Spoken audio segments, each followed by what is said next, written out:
Welcome back to the Blissful Athlete, everybody. Thank you so much for tuning in. We are live with the Kundalini Yogini herself, Ayurvedic Health Counselor, Ma Nithya Prasiddhananda. Thank you so much for joining the channel today. Oh my goodness. You're embarrassing me. No, but seriously, thank you for being here. Today, we're going to talk a little bit about boosting your immunity during this global health pandemic that we're facing. Obviously, it's something serious that's going on right now. Whether you are a believer that it is real or not is not what we're talking about today. I am obviously, for those that have been following me for some time, into the conspiracy theories and whatnot. However, I really do encourage every individual to be boosting their immunity no matter what. Yeah, exactly. And so regardless of your perception of what's going on, I respect everybody's opinions, but I still believe that you should be boosting your immunity. And so today we're talking about merging East and West. the East and Western health approaches, systems to boost your immunity. And specifically, we've got 3 specific herbs that each individual could seriously be considering taking every day. Yeah. And also one supplement that I'm going to just touch base on a little bit as well. Some vitamins, and we'll get into why that is. And so maybe start off with your first one. What was the first one that you mentioned before we got on camera? Tulsi. Tulsi. Yes. So what is Tulsi? How would it help somebody in this position to boost their immunity? So Tulsi is holy basil. Sometimes that's what people refer to as holy basil. It's probably one of the most well-known plants and herbs of India that is considered holy, and that's why it's called holy basil. That's considered the most divine herb of all of Ayurveda, because Lord Dhanvantari loved Tulsi because of its simplicity and power. And Tulsi is considered actually a goddess in the plant form. But Tulsi is used specifically as a respiratory aid. There's many things that it does, I should say, preface with, but one of its special functions is respiratory health. And because of its warming nature and ability, it has an ability to heal and purge out any mucus or accumulation of toxins in the upper respiratory tract. So Tulsi is amazing for allergies and asthma, cough, sinus, and mucus buildup in the chest, head, ENT area. So yeah, it's a really amazing herb for that. How should somebody consume it? Yeah, best way to take Tulsi is in a warm tea. It's the easiest way to take it as well. You can grow it very easily, actually. So some of you might have it, some of you might not. Otherwise, you can buy it also fresh. You can also buy the tea like as dried leaves. So you can take that, put it in hot water, and have it as a tea. And just to encourage everybody to start thinking in this way, anyways. I really highly would recommend starting to grow it yourself. Yeah, we're doing it. We're growing ours right now. She's still tiny, but she's growing. She's a little guy, but she's growing. She's tough. Yeah, she is tough. I almost didn't let her survive. She almost didn't make it there, but she's hanging on. Anyways, the second herb that you were going to talk about today was Triphala? Yeah, Triphala. Yeah. Triphala is a great one in regards to very specifically immune system. So I know Tulsi, the first one I talked about, was more in respiratory health and immunity, but it still relates to that whole concept, especially during this season, I should say. Spring season is high of the dosha of kapha, and kapha is the mucus accumulation dosha, and that's why we see a lot of respiratory illnesses in springtime, in the transition of winter to spring. And because of the seasons change, our body has that takes that impact as well. So Triphala is a great way to boost immunity and overall balance the doshas, all the activated biological energies of the body. Triphala targets because it's a combination of 3 herbs.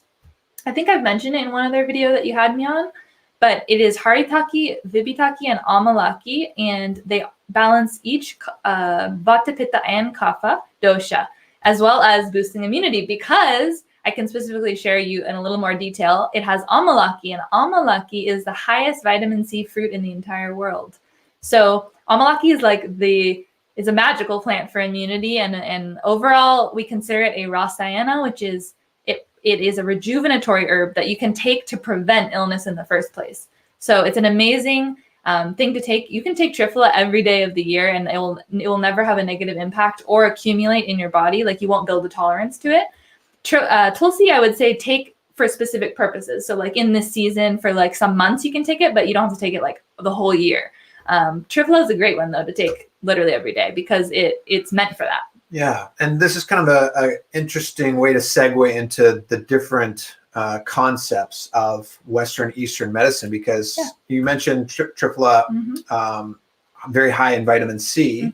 The Westernized approach to health is to focus on those, the minerals, the micronutrients, the vitamins and whatnot, and so they are important. They do have their place, but there is a slight difference between the two. Can you maybe talk a little bit about that? Something that's possible? Yeah, I actually think this is really fascinating because the way that Western health views substances is just a completely different approach to Ayurveda, the Eastern system. And the thing is they actually both a lot of times are saying the same thing. They just have they speak a different language. So Ayurveda didn't break substances. What I mean by substances, right? Like any food or mineral or plant or herb substance based on what vitamin qualities it had or the calories or the proteins in it. No, it breaks it down in a different way. Number one, by taste, which is a really interesting approach. And I know it might sound weird to the ear, but it's because we incorporate different tastes in the diet that actually allows us to get different nutrients. And you can prove this now in Western science as well. The different tastes of different foods, like for instance, bitter greens versus sweet mango. We know have different nutrients that our body needs. And so the variety is the key. And that's why Ayurveda always talks about getting different tastes in your diet and why different tastes have their place as medicine. So we look at herbs by their taste, also by their property or potency called virya, which is like the warming or cooling quality of the herb. So also by that, again, by the elemental building blocks, the like earth, wind, fire, water, ether, building blocks of a substance, we look at that elemental level. But vitamin C has been proven in studies recently, which is why I brought it up, because it sometimes helps our modern mind understand the power of these herbs, in a different way when we don't understand the language of Ayurveda. I love that. And for everybody that has tuned in and is asking questions, thank you so much. We'll get to those. We got two more things we're going to talk about, and then we'll dive into a little bit of short Q&A with Prasiddha. So you are saying that vitamins and minerals do have their place. Yeah, of course. They absolutely do. There's no denying that for sure. Yeah. And, I have a background in sports nutrition. I've been taking I've been promoting supplements, not because, for any personal gain. I just really do believe that people should supplement with today's modern diet. Yeah. People are really terrible, and you do miss out on a lot of things. Even if you eat well, actually, that should be said. Like, even if you eat well, you miss out on a lot. Yeah. Because of our food quality.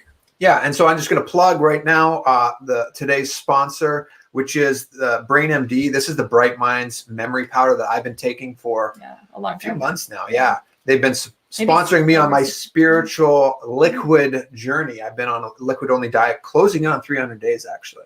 Wow. Yeah. Amazing. And so I've been taking this. I hate taking capsule forms. Yeah. And so this is a powder. I can mix it in water and drink it real quick. And he loves this. He takes it every day. the reason why I recommend this, especially right now, is because of the vitamin A, D, and C. These are the exact main vitamins that all of the mainstream scientists would agree on you need to be consuming in order to build your immunity. Most important to do so during this health crisis. Again, if you're won't get into that, but it's important to build your immunity regardless. This is something that you can help and do so. Okay, so the last herb. Yeah. Herb is Neem. Yes. Neem, Nimba in Sanskrit. Neem is one of our beloved herbs of yoga as well. All the yogis love Neem. We've been taking Neem for years. Even when we lived in India, we take it like every single day. Not to bring up alcohol, but I'm bringing up alcohol. Neem is really an acquired taste, much like for me beer was growing up. Like, who likes the taste of beer at first, right? Yeah. I really learned to like that taste though somehow. And similarly, Neem was the same thing for me. It's got that bitter quality taste, but it's such I love it now. Yeah. Yeah. Well, good for you. I'm glad that you love it now because it's pretty brutal for me to take, but I take it anyway because I know how good it is for me. And yes, Neem. Neem is a very bitter herb, which is why he's preluding with that example. But it's a very bitter herb that specializes in anti-everything. What I mean by anti-everything, like antifungal, anti-parasitic, antibacterial. Neem kills everything, all the bad stuff. It wipes out germs. It wipes out insects. It wipes out parasites. People use neem to repel bugs and mosquitoes on their plants. Even bugs that eat like garden plants, you can spray neem on the plants and no bugs will come near it. People in India use neem to cure chicken pox. They'll put a kid who has chicken pox on a bed of neem leaves, and within a few days, skin will be healed because no infection can survive neem. Love that. Yeah, it's really powerful. So in terms of antibacterial, antifungal, anti-infection, neem is so powerful. So drinking neem right now is an awesome way to prevent yourself from contracting different illnesses and bacteria that are going around, whether it's the big scary COVID or if it's just other respiratory common cold and flu. It's going to really boost your body's ability to fight that off. That's why I wanted to talk about these 3 today, because I could tell you at least 15 other different herbs that you could also be taking. So please don't be thinking these are the only ones. There's so many other ones that I've also talked about even in my other video. Yes, let's plug that right now. So you have done a video on this recently talking about a lot of different herbs. Yeah, I talk about more. Definitely check out those or that specific video on her channel, Kundalini Yogini. Before we get into that, I just want to say how to take neem. Yeah. Take about half a teaspoon of the dried neem leaves. Yeah. And you can boil that with about 2-3 cups of water, and that'll be quite bitter enough for you. Our guru recommends that you take this after your yoga practice in the morning. So you get up and you perform your various kriyas, and then you have neem afterwards. That's his suggestion. Thank you for that reminder. We forgot to mention that with Triphala as well, like how to take it. But always the best way, generally speaking, if you like really don't know, because there's a lot of different formulations of how you take herbs in Ayurveda, because again, they're medicines. So the way you take them changes them. But overall, the safest way to take them is usually in warm water, like a tea. So like we said, Tulsi can be made in a tea. Neem is made like a tea. That's the best way to take it for sure. And also Triphala, you can make in a similar way. You can put with a little bit of warm water and take it like a shot, or a little more if you're bold and drink it like a tea. But I personally still just take it in like more of a shot that I can take fast, because it's also really interesting tasting. I savor it. Interesting tasting, but yes. So again, though, if you have any different health conditions, especially if you are pregnant, have had recent surgery, or you have any chronic illness, please consult your doctor and healthcare practitioner before taking any of these. This is just an overall, for the general population, these are really effective herbs in prevention, in preventatory medicine. I'm not talking about them as a cure in this video, but as a prevention. Awesome. Yeah. Thank you so much for coming on and dropping that knowledge and wisdom. Again, this is the Kundalini Yogini. If you find her on YouTube, it'll just be Kundalini Yogini. Nithya Prasiddhananda, thank you so much for being here and sharing that.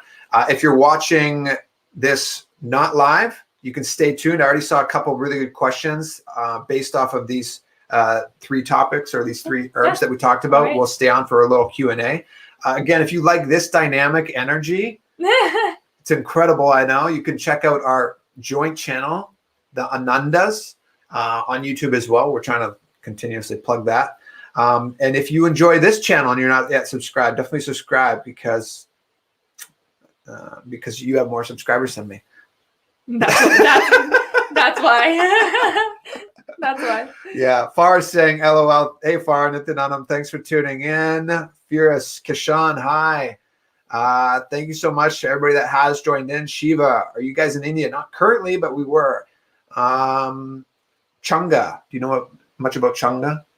Not much. I have not learned about that one in detail yet. Amy is saying, got my mom taking Tulsi, Neem, Amla, Triphala, and turmeric throughout this period. Awesome, Amy.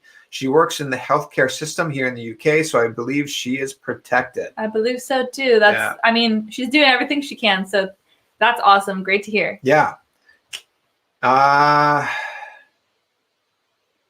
Sahil, hello. I have something to share and ask. Have you ever get connected to Lord Shiva? Well, maybe we'll take that question last. We'll stay on topic. Amy likes Neem. Wow, Amy, I love the it. taste of You're a Neem. Oh, yogi. amazing for the digestive system. Yeah, that's one thing that I've noticed with Neem is how regular it keeps me. Yeah. I'm just regular. I don't know how else to describe it. When I don't take it, I don't feel as clean. I don't feel as almost like detoxified. Yeah, it's an amazing detoxer. It's something that you need to like really experience internally. Yeah, you can feel it. Yeah. You definitely can. So definitely recommend Neem if you have not yet tried. Again, it's a bitter tasting type tea, but it's nice. I definitely recommend it. Okay, so not too many questions specifically on this. That's fine. That's great. We didn't want to keep this going on too long anyways. One last question that somebody brought up, just to keep things spiritual with us. For those that do not know, Prasiddha and I, we lived in India for 3 years or 2 years with our guru, Bhagavan Nithyananda. And so we are extremely blessed to be connected directly to Lord Shiva through our guru. So yes, we have been connected to Lord Shiva. We're extremely blessed to have that relationship. And if you guys want to learn more about our background and our guru, he is our background. He is the basis and the, what would you say, the pillar, not only of our relationship, but of our spiritual connection. Definitely recommend checking out his YouTube channel. Maybe I'll put a link down below in the description after we go live here. Yes. So thank you for asking that. Okay, a few other questions came in. Yeah, Drita does have more followers on TikTok. He's blowing up on TikTok. It's kind of crazy. Yeah, if you like this. But he makes a lot more videos. Like, I need to get better about it. I don't make as many TikTok videos. TikTok's a little bit more of a different platform. I like to share a lighter side as well. I like to be more playful with my TikTok videos. So I think people like that space and that energy. Yeah. But yeah, followers on TikTok are a lot. But it's incredible, the growth, actually. I've been on YouTube for 3 years or so, and I have 22,000, and TikTok is at 75 or something just after a few months. And so, but it's ultimately not about how many followers you have, right? Remember that, kids. Danish, last question here. Neem is considered having a cooling effect on the body. So why take it in winter months? Yeah, we're talking about it for this particular purpose of preventing infection. So it's every single substance is used for different purposes, right? In different times. And so just because it's winter doesn't mean we can't take Neem. In this circumstance, we absolutely can. And plus, when we take it as a warm, hot, or hot tea, it's also giving a warming effect on the body too. So it's not severely cooling or anything like that. And I want a follow-up question on that. Why do you think our guru would say to take Neem every day? Yeah. Despite it being a cooling type drink. Type herb? Type herb, sorry. Well, there's for every substance, there is a spiritual or conscious effect and an effect on the mind too. And so that's a whole nother side of Ayurveda as well. And all the different herbs, they don't just affect certain conditions or prevention of physical illness. They're also for particular ways to balance the mind and balance the consciousness. And so I know without a doubt that you can use them in really different ways when you have a spiritual context as well. That's really everything. And so when you're on a journey of detox and spiritual growth also, herbs can be utilized in a different way than they might just for an average person or to the general public. Yeah. Yeah. And I would just add on to that. Neem is one of those herbs that can just completely clean out the gut and your stomach. And our guru has said, just keep a clean stomach and I can give you enlightenment. Yeah. Keep a clean stomach and I can give you enlightenment. So we have one job. Yeah. Quit putting crap into our system. Yeah. Keep organic, healthy, sattvic diets, food in our system. Continuously detoxify the body. Keep the stomach clean. You're good to go. Let the guru do the rest. Blessings. You're on the right path. Sahil, just bringing up a follow-up. When we are extremely blessed to get connected with Lord Shiva, want to know your experience. If you could share how it was.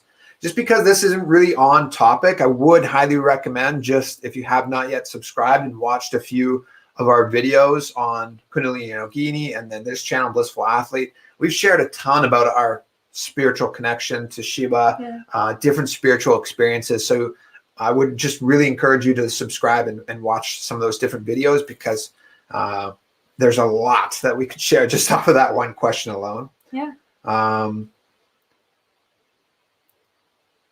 Is that it? That's it. Okay. All right. So again, thank you so much for coming on the channel. Yeah. Special guest once again. Special guest, the only guest I have during this COVID-19 lockdown. Yeah. Woohoo. The great, the one, the only, Nithya Prasiddhananda. So thank you so much, everybody, for tuning in. If you are not watching this live and you have any other questions, feel free to leave those in the comment section below, and I'll be glad to make sure that Prasiddha answers all of those, and I'll do my best to answer the ones that I can as well.